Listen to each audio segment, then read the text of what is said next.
Les Anneaux de la mémoire, une histoire des esclavages.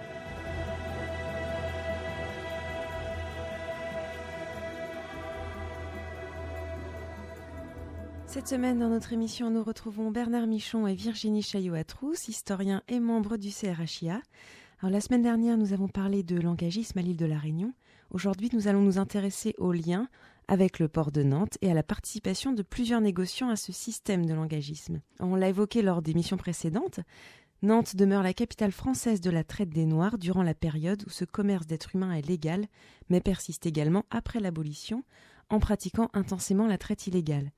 Nous avons également vu qu'une partie des engagés venus des côtes africaines étaient en réalité des esclaves et que le système pouvait s'apparenter à une traite déguisée. Ma première question, Virginie Chaillot-Atrousse, est-ce que vous pouvez nous dire si des familles nantaises de négociants ont pris part à ce commerce des engagés ? Oui, donc d'abord, ce qu'il faut savoir, c'est que bon nombre de négociants ou de compagnies de commerce qui pratiquaient le commerce des esclaves vont se reconvertir dans le transport des engagés qui va présenter une véritable aubaine.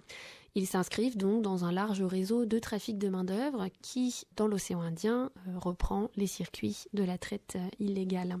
Concernant le commerce des engagés africains, puisqu'il s'agit bien là d'un commerce à destination de la Réunion, deux maisons nantaises vont y prendre activement part, la maison Viau et la maison Henri Polo, qui commercent également le sucre.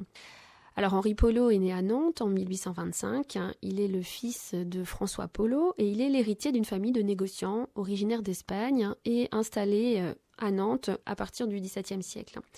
Il va s'associer à Eugène Rosier au milieu du 19e pour créer une grosse société d'armement de navires. Alors nous possédons beaucoup de détails sur les activités commerciales d'Henri Polo car il entretient une correspondance très suivie avec Eugène Rosier qui, lui, s'occupe effectivement du commerce et donc de la vente de ces contrats d'engagés sur place à La Réunion. Cette correspondance a d'ailleurs été reproduite par l'historien Jacques Fiérin dans son ouvrage sur Nantes et La Réunion au temps du Second Empire. Alors on sait que les affaires d'Henri Polo sont plutôt florissantes puisqu'il va mourir millionnaire en 1898. J'évoquais aussi tout à l'heure la maison Viau de Nantes, dont les activités sont tristement célèbres en raison du drame survenu à bord du Regina Coeli. Ce navire est donc un 3-mâts de 600 tonneaux de l'armement nantais Alexandre Viau, sous le commandement du capitaine Jean-Théodore Simon. Et c'est un navire qui va quitter Saint-Nazaire en 1857. Après une escale à Gorée, le navire se dirige vers le Libéria pour acheter des engagés à destination de la Réunion. Alors c'est une particularité puisque c'est effectivement le seul transport que j'ai pu identifier où les engagés viennent de cette partie-là de l'Afrique. Pour le reste, ils viennent tous de la côte orientale. Les autorités du Libéria vont s'engager à livrer 408 hommes et 42 enfants. Mais le 9 avril 1858, 271 d'entre eux sont déjà à bord quand va éclater une altercation entre le cuisinier et un des engagés. Les immigrants vont massacrer le cuisinier et vont également tuer 11 hommes d'équipage puisque le cuisinier aurait été violent avec ces immigrants à bord. Quelques jours après, un bâtiment anglais va remorquer le navire et le drame provoqua un incident diplomatique très fort entre la France et l'Angleterre, les Anglais accusant une nouvelle fois les Français de pratiquer la traite. Et puis surtout, ils vont affirmer que ces engagés à l'intérieur du bateau avaient des menottes et étaient donc traités comme des esclaves. Et d'ailleurs, l'affaire va faire grand bruit dans la presse anglaise. On peut également citer le capitaine nantais Chevalier, qui lui va plutôt opérer pour les Antilles à partir de 1853. Et puis, à La Réunion, on va citer la famille Mabit, qui, elle, ne pratique pas le commerce des engagés, mais qui va s'installer à La Réunion à la suite de mauvaises affaires réalisées en métropole, et qui va par contre devenir employeur d'engagés dans le cirque de Salazie. Donc on voit bien le lien que l'on peut faire finalement entre cet épisode de la traite et en particulier de la traite illégale et la reconversion de certaines familles dans ce commerce des engagés. J'ajoute que cette famille Rosier, donc Eugène Rosier, est issue d'une famille orléanaise qui est venue s'installer à Nantes au XVIIIe siècle. Et d'ailleurs, une partie, donc on a un membre de cette famille, Ferdinand, qui part s'installer aux USA. Donc là, on voit bien finalement tout un réseau qui se tisse. Et je signale cette affaire-là parce que nous avons un collègue enseignant-chercheur à l'université de La Rochelle, Tanguy Villerbu, qui s'intéresse à cette famille et devrait publier un ouvrage sur elle très prochainement. Et les Nantais sont-ils les seuls métropolitains à prendre part à ce système ? Non, alors on peut citer aussi la maison marseillaise, la maison Régis, qui va avoir un rôle effectivement prépondérant dans le commerce d'engagés, mais à destination des Antilles. Donc c'est une maison de négoce et d'armement qui est fondée par Victor Régis et qui va signer une convention avec l'État. Alors ce qui est rare, ce qui n'existe pas pour l'océan Indien pour le transport des engagés. Pour l'océan Indien, on a des opérations privées de gré à gré. Pour les Antilles, on va avoir donc une convention, ce qu'on appelle le traité Régis, où en fait Régis va se mettre en accord avec l'État français pour le transport de 20 000 engagés rachetés à destination des Antilles en 1857.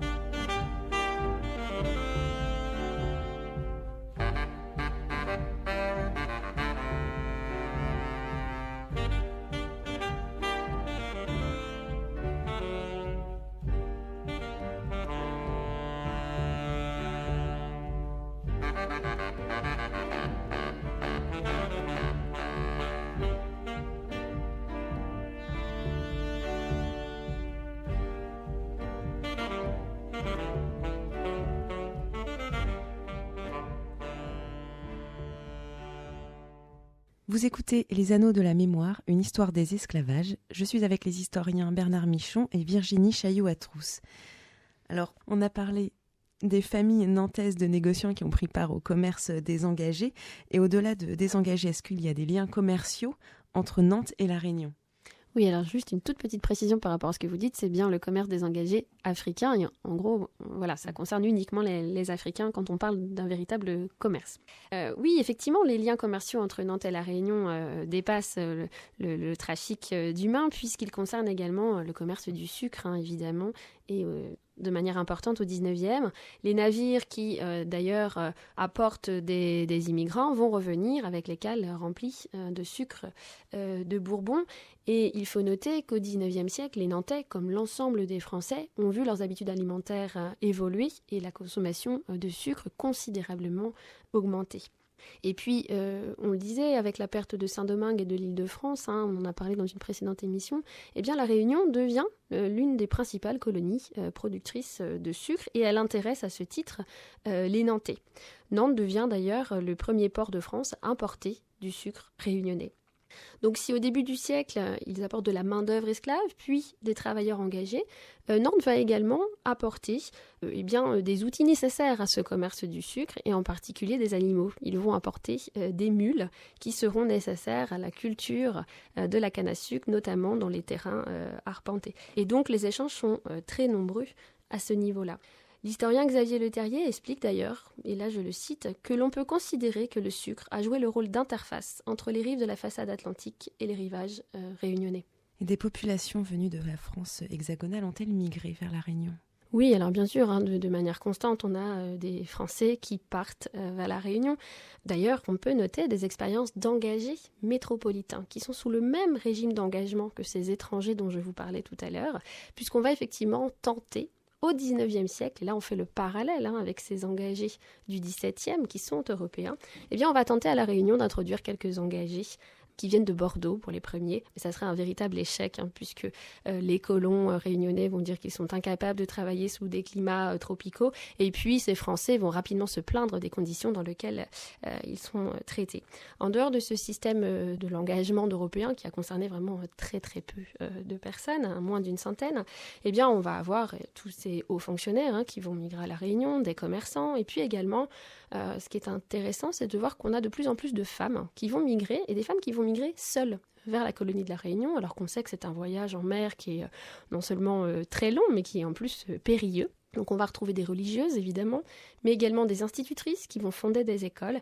Et puis je voulais juste préciser une petite anecdote, on va retrouver également des sages-femmes.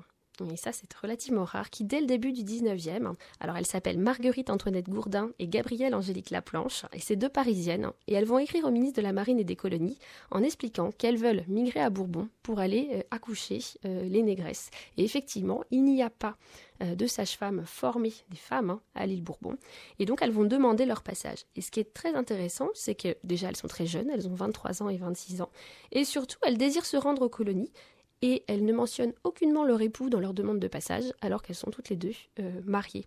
Donc on voit bien que les raisons qui poussent ces femmes à partir aux colonies, eh bien, elles sont multiples. Elles vont déjà s'intégrer dans une logique impériale, celle de répondre à une notion de peuplement, les femmes manquent dans la colonie de la Réunion, mais également à des logiques individuelles, et là, dans l'idée, c'est se défaire de la tutelle maritale. À Nantes, nous avons eu l'occasion d'évoquer dans une précédente émission les problèmes justement de ces enjeux avec la mémoire de la traite, la mémoire de l'esclavage. Alors on voit bien aussi qu'il y a quelques lacunes dans cette mémoire par rapport à l'engagisme et par rapport aux familles nantaises qui ont participé à l'engagisme. Alors la question que je voulais vous poser, Virginie Chailloux-Atrousse, c'est qu'en est-il à l'île de la Réunion ? Alors, aujourd'hui à La Réunion, lorsque l'on parle d'engagisme, le terme est souvent relié aux engagés indiens, qui, on l'a vu, sont numériquement beaucoup plus nombreux. D'ailleurs, jusque dans les années 2000, l'engagisme africain est méconnu, au sens où la très grande majorité des habitants de l'île pensent que les Africains sont arrivés essentiellement par le biais de la traite, et le terme d'engagé est réservé aux Asiatiques. Aujourd'hui, les descendants d'engagés indiens constituent un groupe à part entière, avec leur culture, leur tradition, leur religion. Et au contraire, les descendants d'engagés africains ne forment pas un groupe social défini. Ils sont finalement noyés dans la masse des Réunionnais d'origine africaine, descendants d'esclaves ou tout simplement nouvellement immigrés. Et leur place dans la société réunionnaise est encore à conquérir. Aujourd'hui, ce qui est intéressant de voir par rapport à cette question de la mémoire, c'est qu'il existe plusieurs courants parmi les descendants d'engagés. Certains vont être dans la négation et affirment que leurs ancêtres sont venus faire le commerce ou ont tenté l'aventure à l'île Bourbon, ou affirment pour d'autres qu'il n'y a pas eu d'engagés africains, par exemple. D'autres vont être dans la reconstruction d'une histoire peut-être plus conforme à leur position sociale actuelle, et c'est relativement vrai pour les descendants d'engagés indiens qui vont avoir tendance à s'inventer un passé un peu plus glorieux. D'autres sont dans la survalorisation, supplantant ainsi le passé des autres communautés. Et il existe une sorte peut-être de concurrence mémorielle qui se mêle également à celle de l'esclavage. Et enfin, à l'instar des descendants d'esclaves, eh bien, certains descendants d'engagés indiens, affirmant que l'engagisme est une traite, eh bien, vont demander réparation à l'État français. Donc là, on est vraiment dans des systèmes de mémoire qui sont comparables à ce qui se passe aujourd'hui avec la mémoire de l'esclavage. Virginie Chailloux-Atrousse, merci pour votre participation à cette émission. Bernard Michon se retrouve la semaine prochaine. Nous poursuivons notre exploration historique et nous parlerons de la traite négrière vue de l'Afrique avec l'historien Guy Sopin. Merci, excellente fin de journée. Merci.